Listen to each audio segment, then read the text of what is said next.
Assalamualaikum warahmatullahi wabarakatuh. Kembali berjumpa lagi dengan channel Donditan. Kita akan membawa kajian sebuah judul Bible Obel.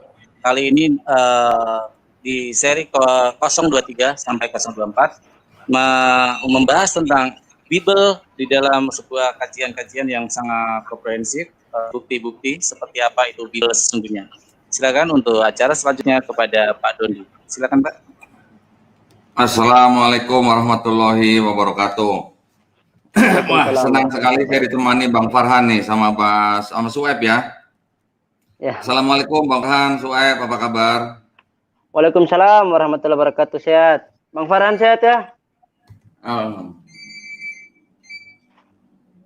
Ya, terima kasih banyak. Saya senang sekali.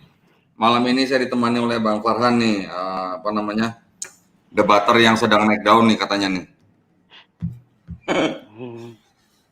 Baik, tidak lupa kami juga ingin mengucapkan terima kasih kepada Graha Mu'alaf yang sudah memberikan fasilitas untuk menyiarkan secara langsung kajian Bible of Bible ya, dan juga disiarkan di 22 channel lainnya ya. Sangat membesarkan hati kami sehingga mudah-mudahan kajian kami bisa tersebar lebih luas lagi ya. Dalam kesempatan ini kami juga ingin menghimbau untuk para pemirsa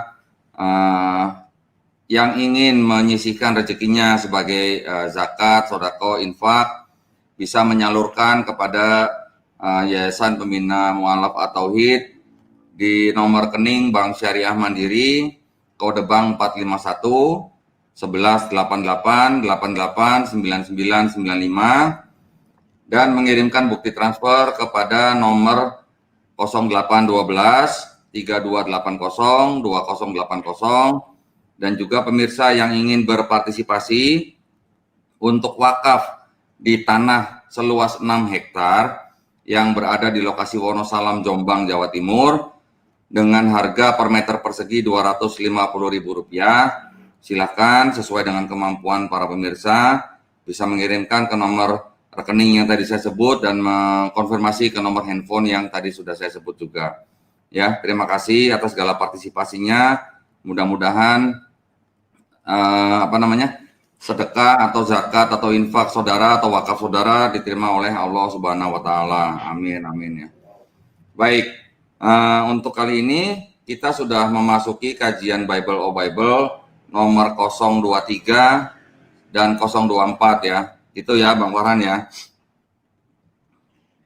Saya akan share screen ya. Hari ini kajian Bible of Bible. Nah, ini adalah nomor 023 ya. Baik. Saya akan langsung mulai saja.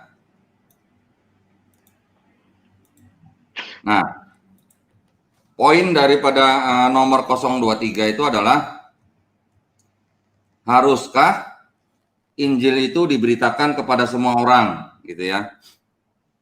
Nah, di sini seperti biasa kita melihat dari 4 gospel. Ya, menurut gospel Matius, ini sendiri Matius sendiri mengatakan begini. Apakah haruskah Injil diberitakan kepada semua orang? Matius mengatakan tidak, Injil bukan untuk diberitakan kepada non-Yahudi dan orang Samaria ya. Ada di Matius 10 ayat 5 sampai 6. Saya bacakan ya. Atau saya mau bacakan atau saya bacakan? Saya aja ya. Nanti ya. Boleh Bang. Aku baca biar. Oh, Sueb yang baca. Boleh, silakan. Ya. Matius pasal ke-10 ayat ke-5 sampai ke-6 ya. Iya. Ke-12 murid itu diutus oleh Yesus dan ia berpesan kepada mereka, janganlah kamu menyimpang ke jalan bangsa lain atau masuk ke dalam kota orang Samaria, melainkan pergilah kepada domba-domba yang hilang dari umat Israel. Oke, sampai situ dulu ya. Ya. Nah, di situ dikatakan bahwa ke-12 murid itu diutus oleh Yesus dan Yesus berpesan kepada murid-muridnya, janganlah kamu menyimpang ke jalan bangsa lain atau masuk ke dalam kota orang Samaria. Ya, artinya Yesus kan melarang, gitu kan, murid-muridnya untuk memberitakan Injil kepada selain bangsa Israel, begitu bukan? Ya, Betul, Heeh. benar nggak Bang Farhan? betul, Benar, betul, benar, betul. benar, benar. Benar ya? Literalnya Nah, begitu. tetapi di Matius 15 ayat 24 itu dikatakan begini, jawab Yesus, aku diutus hanya kepada domba-domba yang hilang dari umat Israel. Berarti kan Matius 15 ayat 24 dengan Matius 10:56 kan matching begitu ya? Ya, Iya, identis. sama, sama. Sama-sama. Sejalan begitu kan? Betul, betul. Heeh. Oke. Jalan, benar, benar.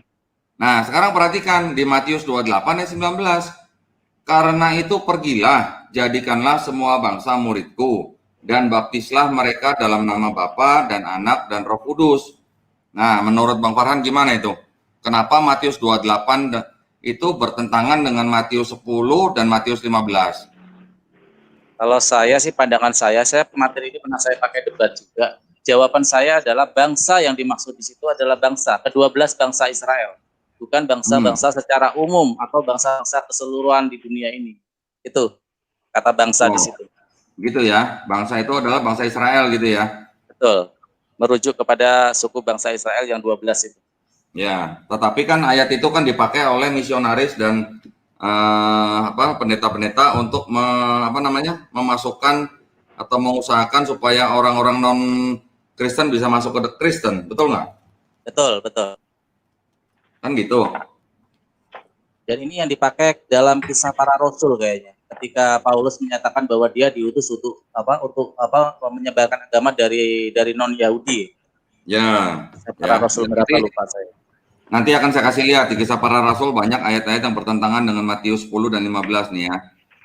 Oke, nah sekarang gini Mas Farhan, yang Matius 28:19 itu, kalau Mas Farhan terjemahkan sebagai bangsa-bangsa itu hanya bangsa-bangsa Israel, saya ingin memberikan suatu kejutan nih Bang Farhan. Oke. Sebentar ya, saya ini dulu ya. Nah, saya mau kasih lihat buku ini nih. Introduction to Christianity. Ya, yang menulis ini Joseph Cardinal Ratzinger. Joseph Cardinal Ratzinger ini adalah yang biasa disebut dengan Pope Benedict ke-16 nih. Oh, dia ya. Benedict ke-16 ya, termasuk ya. Ya, dia ini pernah menjadi paus di tahun 2005 sampai 2013. Ya. Oh. Tadi Bang Farhan menerjemahkan itu bangsa-bangsa hanya untuk Israel ya. Betul. Kalau baca buku ini Bang Farhan akan kecewa nih Bang. Oh. Karena gini, ini saya baca ini ya, ini di halaman 82. Mana nih halaman? Ini 82 dan 83 nih, kebaca nggak nih halamannya? Iya, kelihatan. Halamannya kelihatan, 82. Ya, kelihatan ya. 82 sampai 83. Tapi yang kalimat yang mau saya bacakan ini asalnya dari halaman 82 nih, yang bawah nih. Oke. Ya, kalimatnya begini. The basic form of our profession of faith took shape during the course of the 2nd and 3rd centuries in connection with the ceremony of baptism. Ya. So far as its place of origin is concerned, the text comes from the city of Rome, but its internal origin lies in worship, more precisely in the conferring of baptism. Ya, this again was fundamentally based on the words of the risen Christ recorded in Matthew 28:19. Nah, saya terjemahkan ya. Saya terjemahkan intinya aja. Bahwa bentuk dasar daripada pelaksanaan baptis yang dilakukan di abad kedua dan ketiga, ya, itu teksnya berasal dari kota Roma. Nah, kalau berasal dari kota Roma itu artinya apa, Bang Farhan? Berarti bukan dari tempat Yesus lahir, berarti dari Roma malah. Atau itu kalau enggak surat dari Paulus sebenarnya. Ayat itu. Bukan. Artinya ayat yang di Matius 28:19 itu teksnya itu berasal dari gereja Roma, Bang Farhan. Oh, gereja Roma. Nah, berarti ayat itu bukan ayat yang asli, artinya ayat itu adalah ayat sisipan. Sisipan, betul. Nah, gimana dong? Pertentangan juga itu ya, benar. Iya, Nah, itu tambahan untuk menjustifikasi bahwa agama Kristen boleh disebarkan ke bangsa-bangsa yang lain. nah, Ketentuan ada. jadi ayat Matius 28:19 itu yang biasa disebut apa namanya? Apa sih amanah agung bilangnya gitu ya. Mhm. Amanah agung. Jadi artinya ayat itu yang dipakai oleh gereja untuk menyebarkan yang disebut dengan Injil gitu, Mas Farhan. Oke. Nah, buktinya ya, buktinya bahwa benar itu ayat Matius 28:19 itu adalah ayat sisipan ya. Kalau tadi ini kan menurut petinggi apa namanya? Pimpinan tertinggi dari umat Katolik ya. Mungkin kalau buat saudara-saudara kita Kristen yang Protestan, mereka akan bilang, "Oh, itu kan Katolik. Nah, pimpinan kita bukan paus," gitu kan, bilangnya kan. Ya, biasanya seperti itu. Mereka akan lari ke sana biasanya. Ya. Tetapi jangan lupa bahwa Bible yang dipakai oleh Kristen Protestan itu berasal dari Katolik. Katolik, betul. Yang 66 kitabnya itu adalah berasal sama persis dengan kitab yang dipakai oleh umat Katolik. Cuman di Katolik itu ada kitab-kitab tambahan, bukan tambahan sebenarnya ya. Protestan yang mengurangi begitu sebenarnya. Dikurangi oleh. Ya, kitab-kitab yang disebut dengan Deuterokanonika gitu ya. Ada 7 kitab Deuterokanonikanya itu yang tidak diakui oleh golongan Kristen Protestan. Nah, kalau mereka bilang itu bukan pimpinan kami, ya nyatanya mereka masih pakai gitu yang 66 bukunya gitu ya. Dan Matius 28:19 itu masih termasuk di dalam 66 kitab itu gitu. Dan malah seperti hipokrit, mereka munafik. Mereka menolak tapi di satu sisi menggunakan kitabnya ya. Iya. Nah, kurang lebih begitulah. Jadi kalau begini di Matius aja ada pertentangan kan berarti kan? Betul. Yesus sendiri mengatakan aku diutus hanya untuk domba-domba yang hilang dari umat Israel. Bahkan Yesus melarang murid-muridnya untuk menyimpang ke jalan bangsa lain atau masuk ke dalam kota orang Samaria. Tetapi di Matius 28:19 di situ dikatakan Yesus memerintahkan murid-muridnya untuk pergi menjadikan semua bangsa muridku dan baptislah mereka dalam nama Bapa dan Anak dan Roh Kudus. Ya kan, betul? Betul. Artinya kan berarti kan ini bertentangan, ya kan? Nah, sekarang apa yang bisa kita jadikan bukti bahwa ayat itu benar, ayat sisipan? Kira-kira Mas Farhan tahu nggak sama Suaib? Belum tahu. Kalau saya biasanya lari kepada sebuah pemahaman bahwa perkataan Yesus ini tidak akan mungkin bertentangan dengan apa yang sudah diucapkan. Artinya ayat 19 ini jelas mengatakan bahwa ini bertentangan dengan ayat yang sebelumnya. Dan ini nggak mungkin perkataan seorang yang dianggap Tuhan bertentangan dengan apa kata-kata yang sebelumnya. Biasanya saya memakai dalil itu ketika Ya, kalau aku sih gini. Gimana, Suhaib? Kalau aku sih sebetulnya di dalam Matius pasal ke-15 ayat ke-24 itu merupakan perkataan Yesus yang jujur dan polos bahwa dia hanya diutus kepada domba-domba yang hilang dari umat Israel. Dan pada Matius pasal ke-10 tadi ayat ke-5 dan ke-6 itu juga sejalan apa yang dikatakan dengan apa yang diperintahkan kepada muridnya. Bahwa pergilah hanya kepada domba-domba yang hilang dari umat Israel, jangan ke bangsa yang lain. Ya. Nah, gini, yang tadi saya tanyakan adalah bagaimana kita tahu persis ya, seperti yang tadi Joseph Kardinal Ratzinger tuliskan bahwa ayat itu berasal dari kota Roma, artinya itu ayat sisipan. Bagaimana kita membuktikan bahwa benar Matius 28:19 itu adalah ayat sisipan ya. Pembuktiannya gini, di Matius 28:19 itu kan diceritakan Yesus menyuruh murid-muridnya untuk membaptis dalam nama Bapa dan Anak dan Roh Kudus. Gitu kan, Mas Farhan? Betul. Iya. Nah, di seluruh perjanjian baru ya, dari Matius sampai Wahyu, itu murid-murid Yesus semuanya tidak ada ayat yang mengatakan murid-murid Yesus membaptis orang dalam nama Bapa dan Anak dan Roh Kudus, Mas. Semuanya membaptis hanya dalam nama Yesus. Gitu. Nama Yesus. Nah, jadi kemungkinannya apa kalau semua murid membaptis hanya dalam nama Yesus? Artinya kemungkinannya kan cuma 2, berarti kan? Betul. Artinya murid Yesus tidak taat kepada perintah Yesus di Matius 28:19 atau benar bahwa ayat itu adalah sisipan. Ayat sisipan, betul, betul. Benar nggak Mas? Gitu. Betul, betul, betul. Iya, iya, iya.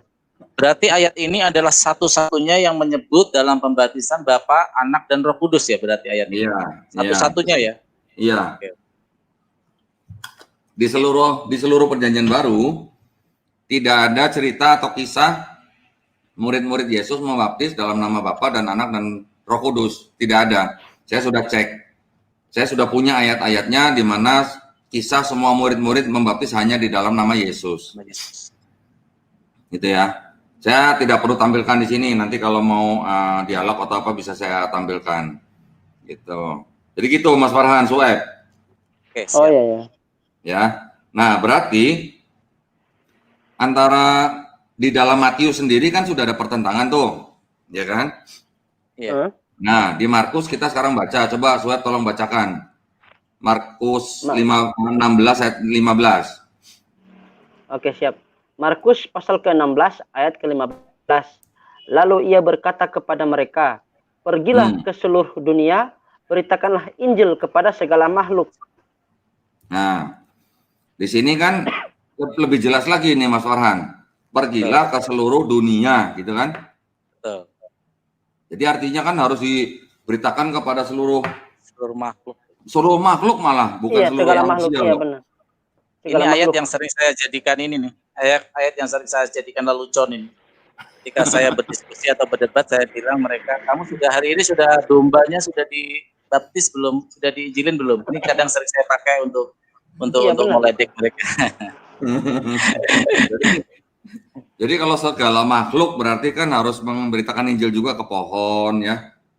Iya. Ke kambing, ke domba, ke sapi gitu kan. Iya. Semut juga. Semut juga ya. Nah, begini. Kan segala makhluk. Nah, kira-kira menurut Mas Farhan ini ayat bagaimana? Jelas ini bukan perkataan Yesus. Jelas ini sisipan ini. Ini jelas sekali. Nah, dasarnya dari mana? Dasarnya satu, tidak mungkin seorang Yesus menyuruh menginjili semua makhluk, karena yang bisa menerima Injil itu adalah sebuah kabar kebenaran artinya. Dan artinya kabar gembira di situ ya, yang bisa merasakan sebuah kegembiraan secara emosi itu adalah makhluk yang berpikir. Artinya yang dia pantas diinjili adalah manusia sebagai objek untuk penginjilan. Gitu ya. Jawaban saya itu. Iya, jawaban Mas Farhan kan itu masih bersifat asumsi ya. Betul. Artinya pendapat pribadinya Mas Farhan gitu kan. Nah, sekarang kalau kita mau cari jawabannya, yang paling enak itu melihat dari Bible itu sendiri, Mas. Nah, inilah di sini juga dikatakan nih, Mas, ini ada catatannya nih. Oke. Ini kan Markus 16 ayat 15 kan ya. Iya. Nah, kalau kita pelajari atau kalau kita riset sedikit aja, kita buka. Swab bisa tolong di mute dulu nggak, Swab? Oh, ini mobil angkutan umum. Ya, tolong di mute dulu, Swab. Iya, siap. Nah, kalau di Markus ya, dipercaya oleh ahli-ahli perjanjian baru, Markus 16 itu berakhir di ayat 8 saja, Mas Farhan. Nah, ternyata ini kan Markus 16 ayat 15 nih. Betul. Nah, dipercaya Markus 16 ayat 9 sampai 20 itu adalah tambahan. Sama seperti statusnya seperti Matius 28 19 ya. Saya kasih lihat sebentar nih, Mas. Mumpung saya udah ada ininya nih, sebentar ya.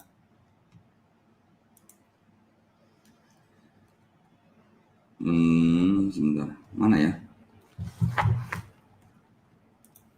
Nah, ini saya share lagi ya, Mas ya.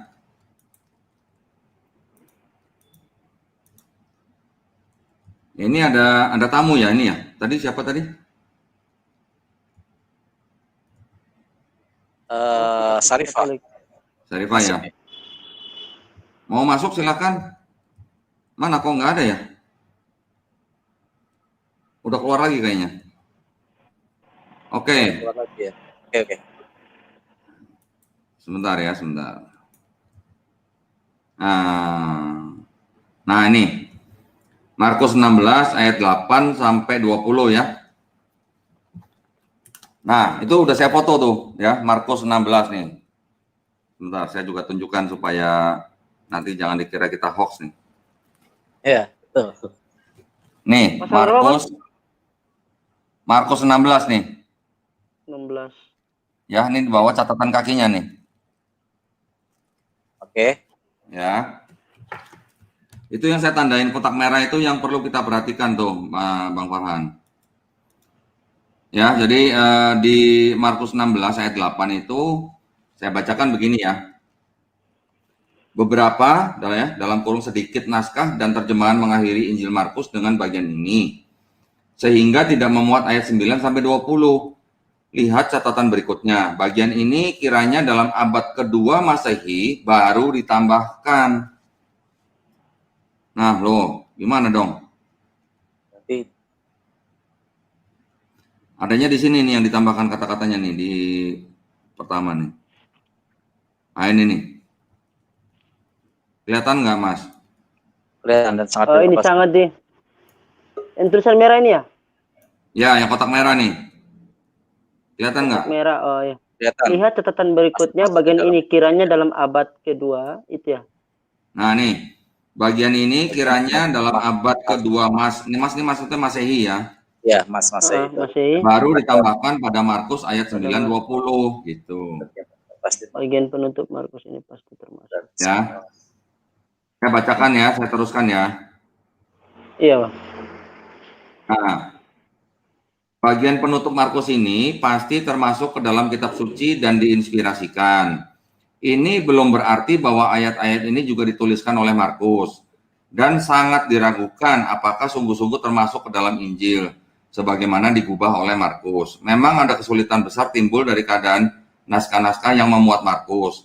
Beberapa naskah, antara lain naskah yang paling penting, Vatikanus dan Sinaiticus, tidak memuat bagian penutup ini.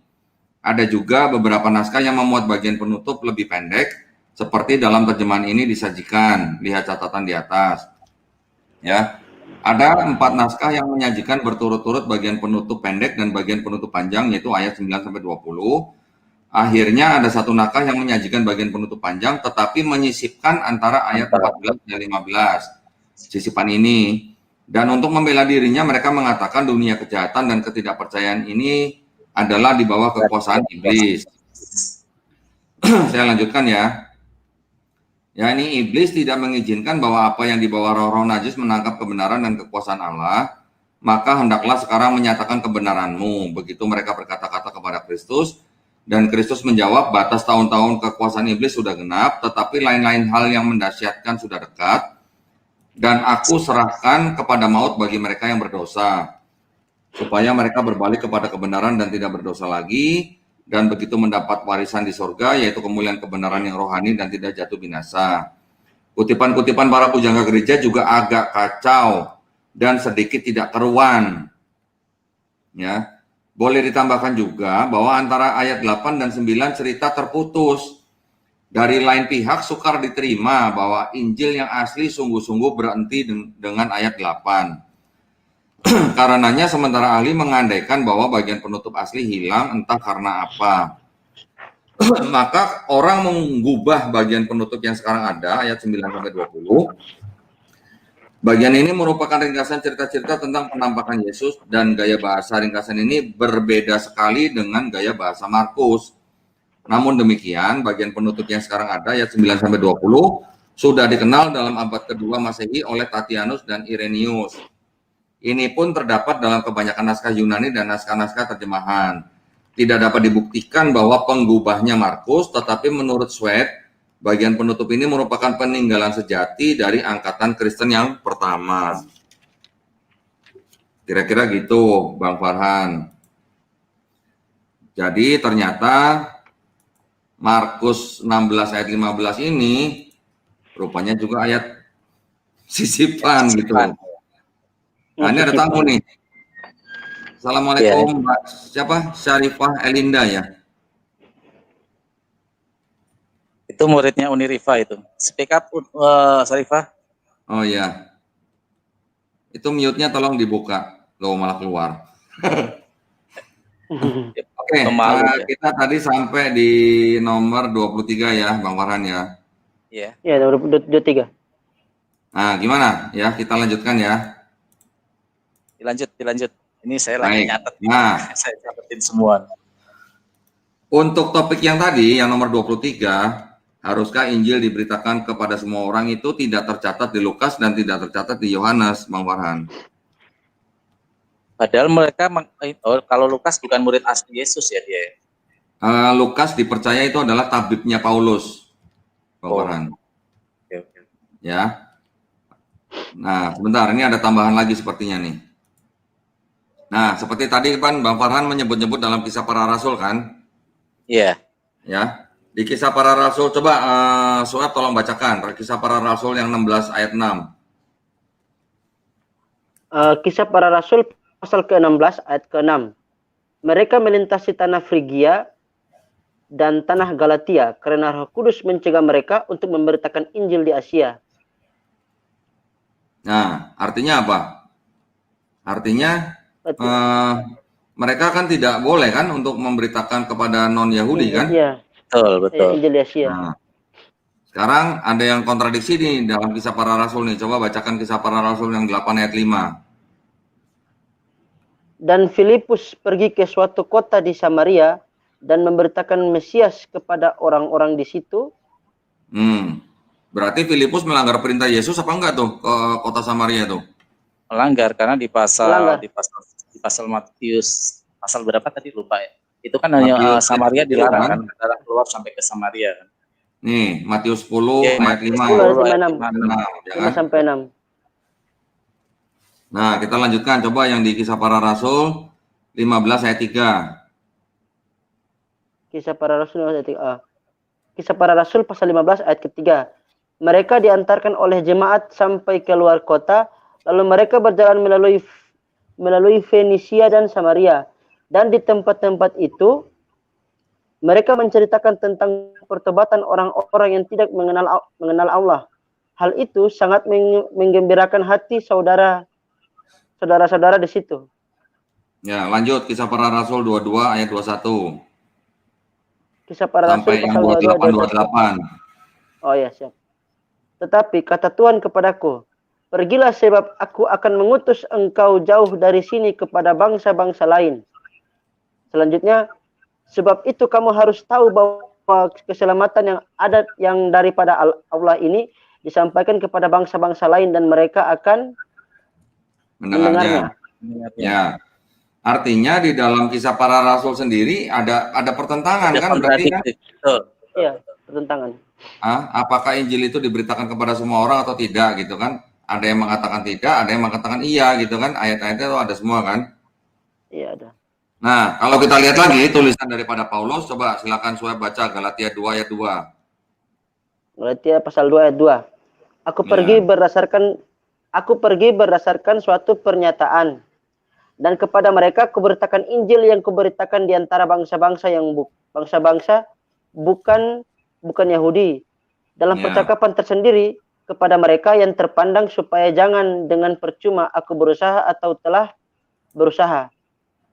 Nah, terima kasih Suhaib. Nah, kalau begini gimana dong? Paulus mengatakan untuk memberitakan kepada seluruh bangsa, gitu kan? Kisah Para Rasul ada yang tidak boleh, ada yang boleh. Di Matius ada yang boleh, ada yang tidak boleh. Di Markus harus, gitu kan?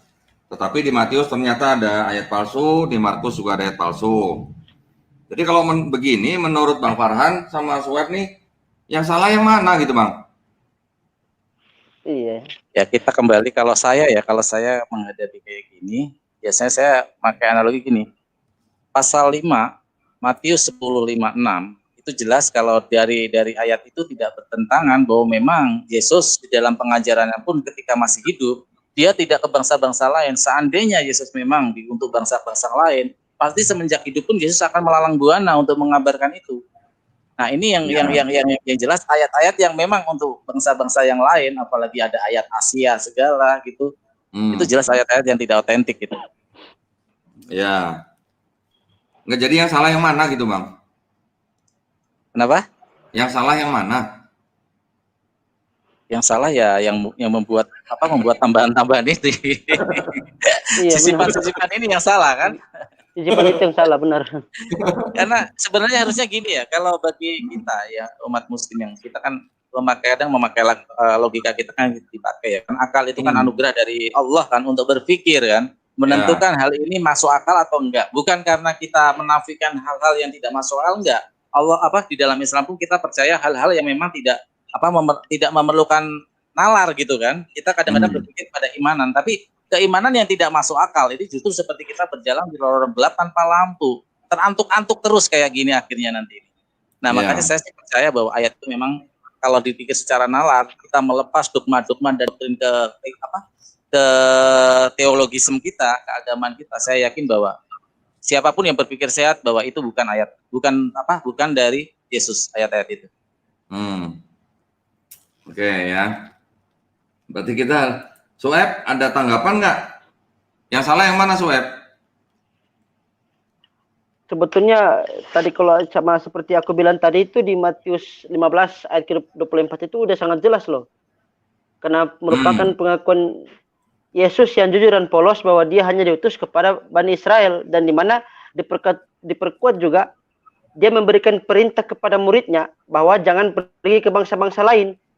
Ya. Melainkan hanya pergi pada domba-domba yang hilang dari umat Israel. Itu udah sangat jelas itu. Ya. Sekarang kalau menurut Bang Farhan nih, Matius 15 ayat 24 yang jawab Yesus, aku diutus hanya kepada domba-domba yang hilang dari umat Israel. Menurut Bang Farhan sama Sueb ini berkesesuaian nggak dengan Quran? Berkesesuaian. Karena memang sesungguhnya diutus hanya untuk Bani Israel, seperti juga Musa. Ya.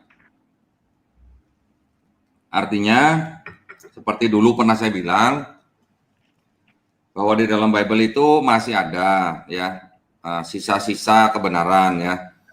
Jadi kita tidak bisa mengatakan bahwa seluruh Bible salah, tidak. Karena masih ada beberapa ayat yang berkesesuaian dengan Quran gitu ya. Tetapi kita juga harus dalam hal ini juga harus bijaksana. Artinya yang berkesesuaian dengan Quran kita boleh menerima, tetapi yang tidak sesuai dengan Quran kita wajib menolaknya gitu ya. Setuju nggak Bang? Sesuai dengan hadis Rasulullah juga ketika kejadian ketika umat membawa lembaran-lembaran dari orang Yahudi dan dihadapkan kepada Rasulullah. Di situ jelas Rasulullah mengatakan, seandainya kamu menerima sebuah berita dari kaum Yahudi atau Nasrani dari ahli kitab, jangan langsung kamu menerima. Dan jangan pula langsung menolak, karena sesungguhnya bertabayunlah dan pelajarilah dan sesuaikan dengan apa-apa yang sudah kuberikan, yang itu artinya Al-Quran. Ya, betul. Oke, kita lanjut ya. Oke, lanjut. Nah, sekarang yang 24 nih. Menurut 4 gospel, Yohanes Pembaptis itu titisan Elia atau bukan gitu ya. Coba tolong Sueb bacakan yang Matius, Sueb. Matius pasal berapa? Sebentar ya. Saya share dulu ya. Oh ya, di-share dulu tuh. Oke, silakan. Belum muncul di sini. Di layarku belum muncul. Oh, belum. Sebentar ya. Nah, ini. Iya, di pasal berapa ya? Itu kebaca nggak? Matius 11, 13, 14. Oh ya, siap. Matius pasal ke-11 ayat ke-13 sampai 14. Ya. Sebab semua nabi dan kitab Taurat bernubuat hingga tampilnya Yohanes. Ke-14, dan jika kamu menerimanya, ialah Elia yang akan datang itu. Ya. Langsung di Matius 17, 13. Dan aku berkata kepadamu, Elia sudah datang, tetapi orang tidak mengenal dia dan memperlakukannya menurut kehendak mereka. Demikian juga anak manusia akan menderita oleh mereka. Pada waktu itu, mengertilah murid-murid Yesus bahwa ia berbicara tentang Yohanes Pembaptis. Nah, berarti Matius 11 ayat 13-14 dan Matius 17-13, berarti kalau begitu kan Yohanes Pembaptis itu adalah titisan Elia, begitu betul nggak? Betul. Ya, betul. Oke. Terus yang di Markus dan Lukas itu tidak ada keterangan mengenai itu. Nah, langsung Sueb coba yang Yohanes. Yohanes pasal 1 ayat 21 ini ya? Iya. Lalu mereka bertanya kepadanya, "Kalau begitu siapakah engkau?" Elia, dan ia menjawab, "Bukan, engkau nabi yang akan datang." Dan ia menjawab, "Bukan." Nah, di Yohanes diceritakan bahwa Yohanes Pembaptis sendiri tidak mengaku bahwa dia adalah titisan Elia gitu. Iya, benar. Jadi Dia ditanya kalau itu. gitu yang salah yang mana dong? Mas Farhan Ini kayaknya sih mikir kayaknya. Iya, iya, saya pertentangan di Alkitab saya sendiri ini. belum, karena kontradiktif sekali gitu loh ayat sebelumnya seperti itu ya. Terlalu Nah, ini lo kontradiktifnya terlalu jelas ini. Bingung juga ini. gimana dong? Markus nggak ada cerita, Lukas nggak ada cerita. Ini yang cerita Matius saja dan Yohanes gitu. Matius. Udah Iya, gitu Yohanes ceritanya benar. yang di Matius Yesus bilang itu Yohanes Pembaptis itu adalah titisan Elia. Yohanes Pembaptis sendiri ditanya di kitab Yohanes, dia nggak ngaku Yohanes, sebagai iya. Dia tidak ngaku. itu ya. Dia nggak ngaku, iya benar. Nah, jadi gimana? Yang salah yang mana dong?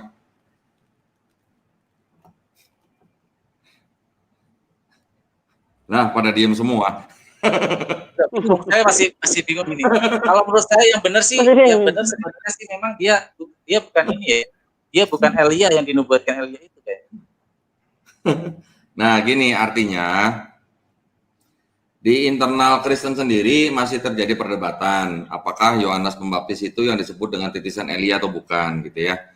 Tetapi kebanyakan pendapat mengatakan bahwa Yohanes Pembaptis itu adalah memang titisan Elia ya. Di Yohanes 1 ayat 19 sampai 21, coba Suap bisa tolong bacakan nggak? Dari Yohanes 1 yang ayat 19 sampai 21, coba ada nggak? di share screen belum? Di share screen ya? Nah, Suap ada aplikasi Bible nggak? Ada. Yohanes ya. Nah, coba tolong bacakan ya. Yohanes Yohanes 1 ayat 19 sampai 21 ya. pasal 1 ya? Ya, 19 sampai 21. Iya. coba bacakan. 19. Dan inilah kesaksian Yohanes ketika orang Yahudi dari Yerusalem mengutus beberapa imam dan orang-orang Lewi kepadanya untuk menanyakan dia, "Siapakah engkau?" Ia mengaku dan tidak berdusta, katanya, "Aku bukan Mesias." Lalu mereka bertanya kepadanya, "Kalau begitu siapakah engkau?" Elia, dan ia menjawab, "Bukan." "Engkaukah nabi yang akan datang?" Dan ia menjawab, "Bukan." Nah, Maka kata udah sampai 21 aja. Oke, nah di situ ada 3 sosok kan yang ditanyakan sama orang-orang imam itu kan, orang Yahudi kan.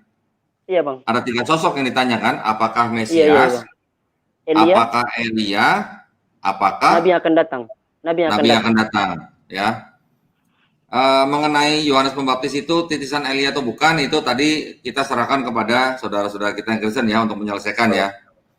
Biar mereka menentukan lah Yohanes Pembaptis itu titisan Elia atau bukan. Nah, yang Kalau ingin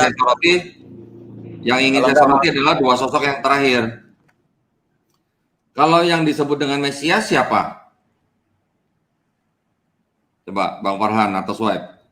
Mesias. Ya. Kalau yang Mesias Elianya.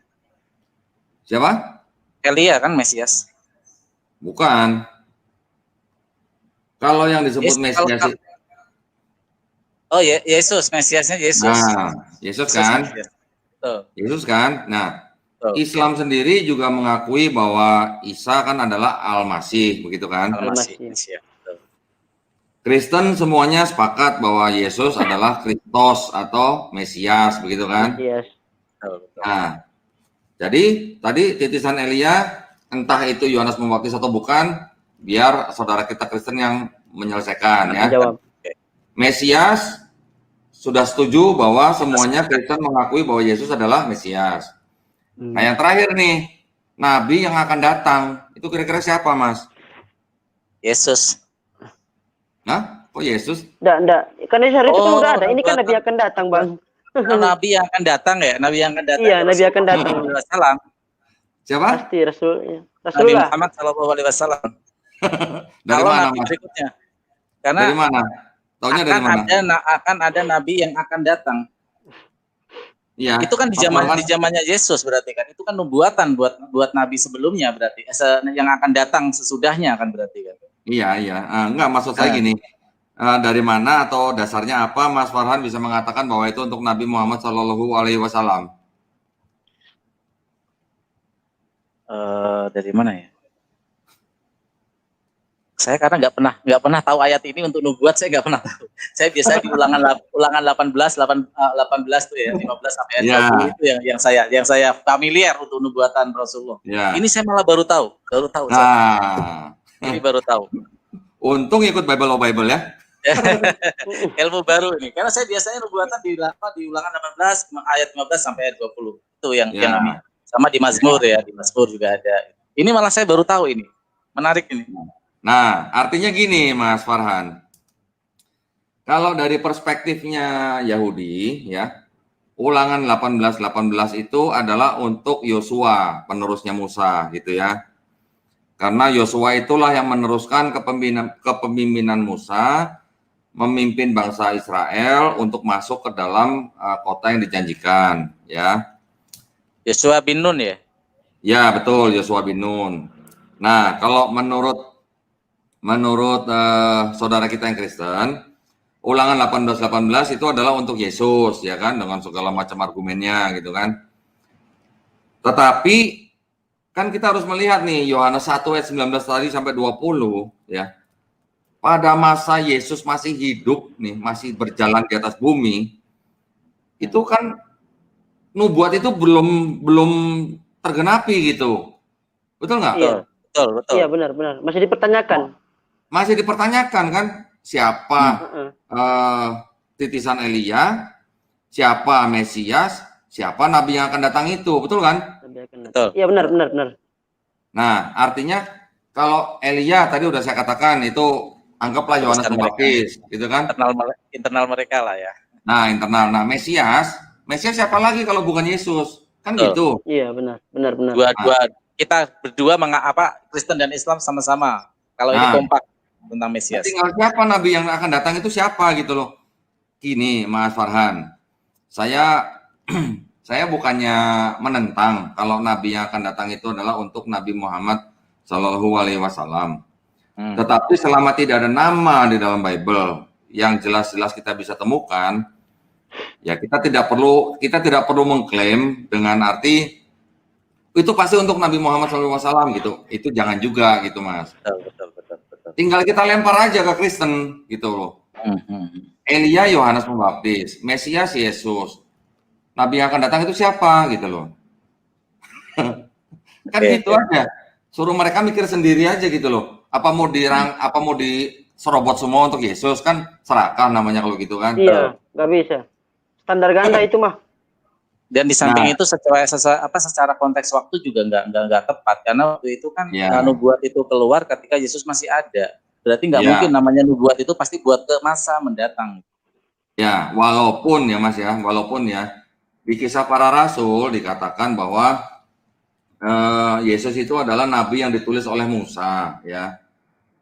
Tetapi kan kita tadi sudah jelas-jelas membaca bahwa ada 3 pertanyaan yang diberikan oleh imam-imam Lewi dan orang Yahudi itu kan.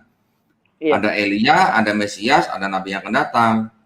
Nah ini Mesias untuk Yesus, nabi yang akan datang untuk Yesus juga, kan lucu gitu loh Mas. Iya, betul. Iya benar. Betul kan? Iya. Nah, jadi mungkin saya ingin memberikan pandangan baru gitu ya. Memang selama tidak ada nama daripada nabi kita Muhammad Shallallahu Alaihi Wasallam di dalam Bible, kita tidak perlu mengklaim bahwa ini nubuat pasti untuk Nabi Muhammad Shallallahu Alaihi Wasallam. Jangan dulu lah, kita nggak usah buru-buru begitulah Mas lah. Tanpa ada atau tidaknya nubuat di dalam Bible, ya Mas Farhan ya, atau Swipe ya, ada atau tidaknya nubuat untuk Nabi Muhammad di dalam Bible, itu tidak mengurangi kebenaran Quran gitu loh.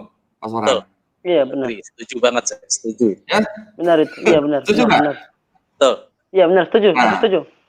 Sekarang kalau kita dalam ranah diskusi, dalam ranah dialog gitu ya, kita mau membicarakan misalnya nubuat untuk Nabi Muhammad di dalam Bible, ya kita dalam posisi yang begini aja.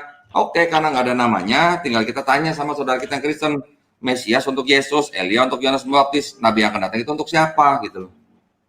Nah, begitu aja. Mungkin mereka akan ini ke Paulus. Tapi kalau ke Paulus nggak mungkin, karena ke Paulus Nggak rasul, mungkin. bukan nabi, betul. Mereka sendiri loh yang membantah mereka sendiri loh. Iya, bukan, ini bukan untuk Paulus. Ya paling-paling jatuh-jatuhnya apa? Mereka kan akan serakah mengambil Mesias dan Nabi yang akan datang itu semuanya untuk Yesus begitu. Nah, berarti kan, tapi kalau begitu kan berarti tidak fair gitu loh. Semua gelar mau diborong gitu kan? Betul nggak? Betul. Iya, benar. Nah, saya kasih satu lagi nih, mungkin saya bisa tambahin dikit nih ya sebelum kita tutup ya. Iya. Kalau kita lihat ulangan 18 Mas Farhan, itu saya buka di biblehub.com ya. Ini bukan saya dalam rangka mengklaim bahwa itu pasti untuk Nabi Muhammad SAW ya. Tetapi ada indikasi gitu loh. Ada indikasi, ada ciri-ciri gitu. Yang silakan dijadikan buah pemikiran bagi saudara kita yang Kristen gitu, Mas. Dan saya fokus di ayat 18-nya, kata per kata itu pernah saya pelajari benar-benar ya, dari kata per kata secara detail. Kata saudara dari itu jelas bukan untuk mereka, karena bukan saudara itu bukan mereka sendiri. Nanti merujuk kepada saudara itu pasti saudara dari mana ya? Saudara dari dari klan mereka sendiri. Kalau kita bentuk klan ya atau bani mereka sendiri, siapa di saudaranya? Yaitu saudara dari Ishak, garis keturunan dari Ismail. Oke. Iya benar. Sekarang itu kan ya itu kan artinya kan Mas Farhan belum menampilkan apa analisis yang ilmiah gitu ya. Itu kan baru sepihak ya. Nah, sekarang kita coba lihat nih Mas di biblehub.com nih Mas. Saya share dulu ya. Bentar nih.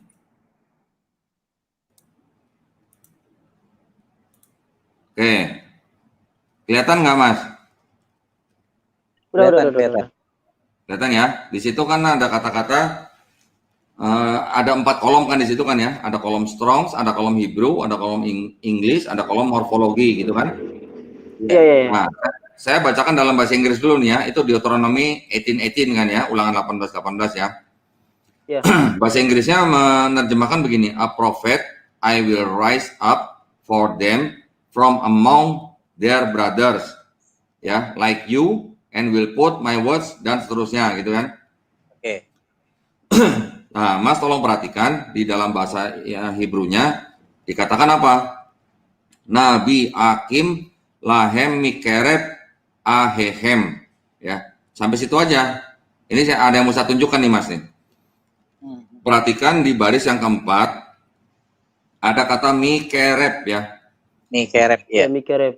Ya, kita lihat ini kan ada strongnya nih nomor 7130 nih. Iya. Ya, kita buka nih 7130 nih. Nah, 7130 itu dari kata dasarnya kereb ya. Kereb. Kereb itu adalah kata benda maskulin. Ya. Transliterasinya kereb, bacanya kereb. Ya. Definisinya in what parts meets. Nah, ini artinya bisa banyak nih, Mas. Ini ada NASB translation ya, jadi bisa artinya among, body, devote, trails, heart, herself, inner, thought, insight, inward feelings, inward part, inward thoughts, inwardly, middle, midst, within our land, within their land ya. Di bawahnya nanti ada lagi nih Mas, ini ada Brown Driver Briggs kamus nih, kamus Brown Driver Briggs ya. Brown Driver Briggs. Nah, ini penggunaan dari kata-kata itu kerep itu di dalam ayat-ayat yang lain atau di dalam kalimat gitu ya. Nah, sekarang gini, kerep itu sendiri itu ini kan bahasa Ibrani ya Mas ya. Ya. Bahasa Ibrani, bahasa Aramaik, bahasa Arab itu kan adalah bahasa Semitik begitu. Ya, Semitik satu akar, satu rumpun. Ya. Kerep ini kalau di bahasa Arabnya itu adalah korib, Mas. Korib. Ya, korib. Kita kalau di bahasa Indonesia pernah dengar kan karib, pernah dengar kan? Iya. Iya. Artinya karib. apa? Sahabat karib. Sahabat.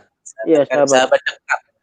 Sahabat karib itu sahabat yang paling dekat gitu kan sama kita kan? Iya, betul. Iya. Nah, Oke, sekarang kita lihat lagi di kata berikutnya nih Mas, yang di baris berikutnya nih. Ahehem, ya. Ahehem. Strongnya Oh iya. 251 nih kan? Iya. 251. Kita buka nih, strong 251 nih. Itu kata dasarnya adalah ak. Ya. Ah. Sama juga tadi kata benda itu ya. Ya, non maskulin. Ya, definisinya brother. Ya. Nah, Brother. perhatikan nih terjemahan dari NASB. Di situ bisa berarti alike, another, brethren, brother, brother with his brothers, brothers, brotherhood, brothers, companions, countrymen, fellow, countrymen, Fellow. countrymen, fellows, kinsmen. Tahu nggak artinya kinsmen, Mas Farhan? Nggak tahu saya. Belum tahu. Kids. Belum tahu. Men laki-laki kids. Nah. Apa? Kinsman, saya lanjutkan dulu nih. Kinsman, nephew, other, relative. Nah, kinsman sama relatif itu artinya kurang lebih sama, Mas. Kan di bahasa Indonesia juga ada kata relatif kan? Relatif ya, betul. Tapi relatif itu relatif maksudnya dalam hal keluarga gitu. Relatif kita gitu, misalnya. Ya kan, bisa ada? Iya. Betul, Nah, betul. kinsman itu adalah kerabat, Mas. Kinsman, kerabat. Oke. Nah, kerabat, relatif itu kurang lebih kan sama kan? Betul. Relatif Nah. kita, jadi saudara atau kerabat kita gitu ya. Ya. Iya. Nah, jadi tolong diperhatikan juga nih kata nih. Kata ini bacanya kan kan ya. Kalau di bahasa Arabnya itu jadi apa, Mas? Akhi. Iya benar. Benar ya, ahi ya? Saudara laki-laki Benar, ya. ahi, benar. Aku karang-karang itu mah.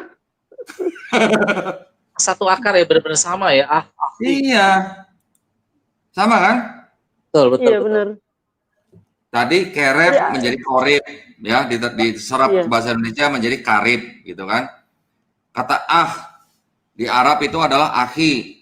Akhi. Ya. Itu aku karang-karang loh, aku nggak tahu itu. Hah? Aku karang-karang itu. Itu tadi aku karang-karang loh, aku nggak tahu sama sekali itu. Oh, Cuma karang-karang doang. enggak, memang benar karena itu bahasa Semitik. Bahasa Semitik itu adalah bahasa serumpun gitu ya. Bahasa Iya, serumpun iya. gitu. Nah, jadi kata akhi itu kalau di Arab artinya apa, Mas? Saudara laki-laki. Saudara laki-laki. Nah, jadi kalau itu ditujukan untuk keturunan Nabi Ismail alaihissalam, salah nggak? Atau boleh nggak? Boleh sebenarnya. Boleh dan Boleh sebenarnya aja sih. sebenarnya Iya. boleh. Karena boleh. bersifatnya iya benar.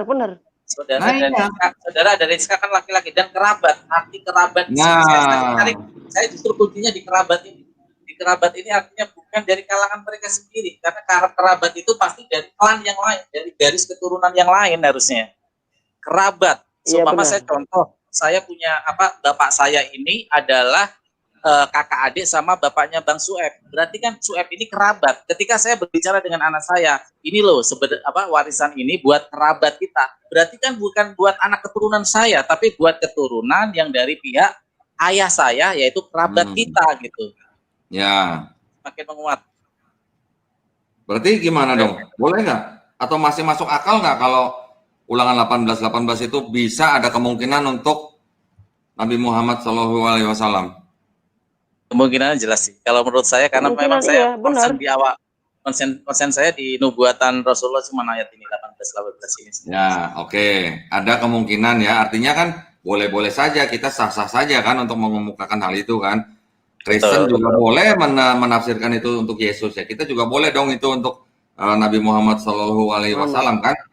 Iya, tapi benar. kalau Yesus fair, saya gitu. masih bisa membantah kalau itu Yesus. Kalau untuk Yesus saya masih bisa membantah banyak. Bantahannya banyak. Karena kata sepertimu ini loh, seperti Musa artinya. Ya, Yesus nggak menikah. Itu pengakuan mereka sendiri ya, Musa menikah. Yesus kuburannya di bumi. Musa kuburan di bumi, Yesus enggak. Musa berperang, Yesus enggak. Musa seorang pemimpin yang benar-benar menjadi ucapannya adalah hukum, Yesus tidak bisa menyelamatkan, bahkan menyuruh muridnya aja, muridnya malah kabur gitu. Artinya kalau sama untuk nubuat Yesus saya masih bisa dengan metodologi ilmiah penjabaran secara identifikasi saya masih bisa masuk ke dalam ranah bahwa ini adalah nubuatan buat Rasulullah. Ya artinya gini, masing-masing pihak dalam hal ini Kristen, Islam itu mempunyai hak masing-masing. Tetapi kalau menurut perspektifnya Yahudi itu adalah untuk Yosua bin Nun. Nah, tetapi dari analisis yang ilmiah seperti itu, harusnya itu juga bisa menjadi suatu kemungkinan, ya kan? Saya tidak bilang 100% itu pasti, bukan, tidak. Tetapi kemungkinan itu ada karena dari kata-kata yang digunakan di dalam ayat itu, gitu loh, ya. Dan kita tidak boleh bersandar kepada hanya terjemahan, tetapi kita harus melihat bahasa aslinya, penggunaannya bagaimana, artinya apa, gitu loh, kira-kira. Belum lagi ayat-ayat di seluruh perjanjian lama yang bisa mengarah kepada nabi yang dimaksud di Ulangan 18:18 itu. Ya. Nah, yang terakhir, bahwa pada zaman Yesus pun nubuat tersebut belum tergenapi, gitu loh. Iya. Bang Doni, boleh aku tambahin dikit dak? Boleh, silakan. Mengenai kata tadi, kata ahi yang artinya saudara laki-laki, coba Bang Dondi buka di ayat selanjutnya. Ya, 19, ayat 19-nya. Iya, ayat 19. Dalam bahasa asli di Bible Hub loh. Bible Hub aja nggak apa-apa tadi. Iya, ini bahasa. Terus saya lagi buka yang Bible Hub nih. Iya. Dalam bentuk tabel-tabel tadi lah. Ini saya bukakan ya, saya share dulu ya. Siap. Ya, yang mana?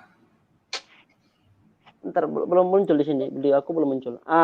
Di bagian nomor 8085 sama 413. Oke, saya coba buka ya. Iya, jangan buka di berbesar aja. Turunannya namanya itu loh. Siapakah dia coba? Itu Ismail, berarti jelas dari kalangan Nabi Ismail. Oh, bukan, nggak bisa.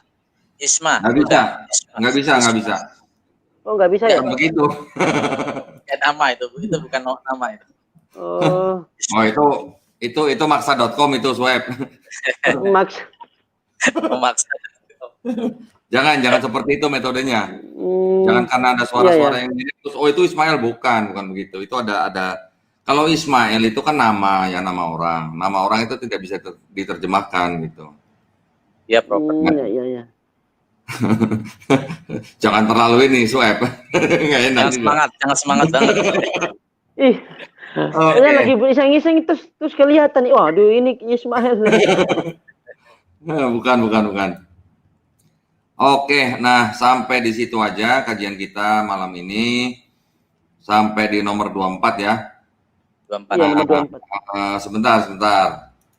Sebentar. Ini mungkin ada sesuatu yang bisa saya. Nah, ini saya kasih bonus nih, Mas. Oke, siap. Nah, saya kasih bonus nih. Semangat sekali nih. Ini kita udah mau 1 jam nih, Mas. Ya udah 1 jam lebih nih, mah. Iya, 1 jam. 1 jam ya? 1 jam lebih ya? Iya, biasanya kalau Bible tuh paling lama 30 menit, 35 menit. Ini udah hampir 1 jam nih. Gak kerasa loh. Kelebihan semangat ini. Coba lihat ini ya. Ulangan 18 nih. Kita lihat masing-masing di versi-versi lain nih ya. Di versinya KJV ya. Itu dikatakan begini, I will raise them up a prophet from among their brethren ya. Like unto thee, and will put my words in his mouth, and he shall speak unto them all that I shall command him. Ya, perhatikan yang saya kasih tanda kotak kuning ya. Di versi lain di GNB itu Good News Bible, dikatakan I will send them a prophet like you from among their own people. I will tell him what to say, and he will tell the people everything I command. Dari versi LAI, itu dari versi BIS, Bahasa Indonesia Sehari-Hari, dikatakan dari bangsa mereka sendiri, aku akan mengutus kepada mereka seorang nabi seperti engkau, aku akan mengatakan kepadanya apa yang harus dikatakannya, lalu ia akan menyampaikan kepada bangsa itu segala yang kuperintahkan. Ya, tetapi di terjemahan baru dikatakan begini, seorang nabi akan kubangkitkan bagi mereka dari antara saudara mereka. Seperti engkau ini, aku akan menaruh firmanku dalam mulutnya, dan ia akan mengatakan kepada mereka segala yang kuperintahkan kepadanya. Nah, coba dilihat, ya, saudara bangsa mereka, ya, itu berganti menjadi bangsa mereka sendiri, gitu. Benar nggak kalau ngelihat dari terjemahan 4 versi ini? Betul. Ya, dari saudara mereka dirubah menjadi mereka sendiri, gitu. Kurang lebihnya seperti itu. Betul, betul. Betul nggak? Betul. Iya, benar. Nah, yang salah yang mana? LAI jelas salah karena dikaji itu jelas itu among the brethren. There, bukan dari mereka sendiri, tapi dari saudara. Bukan saudara mereka, nggak ada kata sendiri loh, itu bukan dari mereka sendiri, nggak ada itu. Lah orang LAI yang bis sama yang TB aja beda kok. Iya, benar ya. Iya. Nah, Kok bisa ya? Lah kok bisa? Nah. Oke, kurang lebih seperti itu ya, Mas Farhan. Oke, siap, Pak Dondi. Ya, siap. Ilmunya, Masya Allah, Barakallah. Udah 1 jam sendiri nih, kali ini nih Bible nih. Saya biasanya berapa? 30 menit ya biasanya. Iya, saya takutnya pemirsa bosan gitu melihat beginian gitu. Tapi kalau daging kayak gini mah daging semua betah ini sebenarnya. Oh, daging semua ya? Daging semua, benar. Ini bisa menjadi penguat iman kita malah. Ya, jadi kita mengkaji ini bukan berarti apa yang kita lihat itu semuanya salah, tidak ya. Masih ada yang sesuai dengan Quran kita terima ya. Tetapi kalau yang tidak sesuai dengan Quran ya kita wajib tolak. Dan kita dalam mengkaji itu jangan hanya berdasarkan asumsi pribadi, tetapi juga harus ada nas, ada dalil, ada ayat, ada analisis, ada kata aslinya, teks aslinya ya, atau teks proof ya, supaya kita tidak salah memberikan kesimpulan atau pendapat gitu ya. Bahkan kalau perlu kita langsung baca dari Bible yang lain. Ini masih ada yang begini nih. Ya. Wah, itu kalau ada PDF-nya terima kasih banget itu kalau ada PDF-nya itu. PDF berapa halaman nih? Aku juga mau dong kalau ada PDF-nya. Waduh. Ini mohon maaf, ini tidak untuk diperdagangkan ya. Jadi ini sebenarnya. Oh iya. Oke. Jadi begitu aja yang bisa kita sampaikan malam ini. Ya, mudah-mudahan bermanfaat bagi pemirsa. Amin. Ya, sebelum saya kembalikan kepada Bang Farhan, saya ingin mengulangi bahwa kami ingin mengucapkan terima kasih kepada Geraha Mu'alaf yang sudah menyediakan fasilitas, yang sudah menayangkan kajian Bible of Bible ini dan disiarkan di 22 channel lainnya. Ya, jadi semoga kajian kami ini bisa tersebar lebih luas lagi. Dan juga kami juga ingin mengingatkan bagi para pemirsa yang ingin berpartisipasi untuk bersedekah, berzakat, berinfak, dan sekaligus berwakaf untuk tanah yang ada di Wonosalam, Jombang, Jawa Timur, ya bisa mengirimkan dananya dengan cara mentransfer ke Bank Mandiri Syariah dengan nomor rekening kode bank 451, nomor rekening 1188889995 atas nama Yayasan Pembina Mu'alaf At-Tauhid, ya, dan mengirimkan konfirmasi kepada nomor 0812-3280-2080 ya. Adapun wakaf yang tadi saya sebutkan ditujukan untuk pembangunan pondok pesantren di tanah seluas 6 hektar ya, dan juga pusat pembinaan mualaf sehingga mualaf-mualaf yang nantinya akan ditampung di situ diberikan modal keterampilan kerja sehingga menjadi insan yang mandiri di tengah-tengah masyarakat. Jika Anda berniat untuk berpartisipasi, harga tanah yang yang berlaku untuk wakaf yaitu 250.000 per meter persegi. Mudah-mudahan segala niat baik kita diterima oleh Allah Subhanahu wa taala. Amin. Amin, ya, amin ya Allah. Untuk para pemirsa, kami mengucapkan banyak terima kasih atas perhatiannya. Mohon maaf atas segala kekurangannya. Semoga kajian kami ini bermanfaat ya. Sampai berjumpa kembali di kajian berikutnya. Terima kasih. Saya kembalikan kepada Bang Farhan. Silakan Bang Farhan.